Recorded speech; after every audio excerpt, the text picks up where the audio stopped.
In today's video, I'm going to teach you how to delete your account on Microsoft Teams. Before we get started, it's important to understand that your Microsoft Teams account is tied to your overall Microsoft account. That means when you go through this process, you're essentially moving toward closing your Microsoft account itself, not just removing Teams. So make sure you've backed up anything important like files in OneDrive, emails in Outlook, or any other data connected to that account.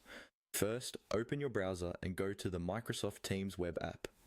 Once you're on the main Teams page and signed in, look to the upper right corner of the screen. You'll see your profile icon, which might be your initials or a small profile picture. Click on that profile icon to open a small drop-down menu. In this menu, look for the option that says My Microsoft Account. This is the link that takes you out of Teams and into your main Microsoft account settings. Go ahead and click on My Microsoft Account. If you're prompted to sign in again, use the same credentials you use for Teams. Once the Microsoft account page loads, you'll see several tabs or sections along the top. Find the one labeled Your Info. This section controls details about your profile and is where Microsoft places options related to your account identity. Click on Your Info and wait for the page to load fully. On the Your Info page, scroll down until you find the option that says Close Account. This is the entry point for permanently closing your Microsoft account, which also affects your access to Microsoft Teams. Click on Close Account.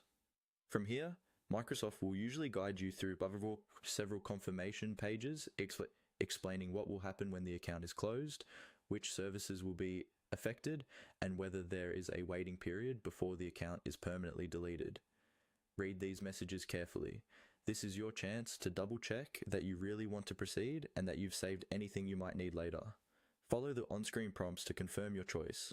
You may be asked to verify your identity, for example, by entering a code sent to your email or phone. Complete each step until Microsoft confirms that your account is scheduled for closure. And that's it. You've now started the process of deleting the account you use for Microsoft Teams.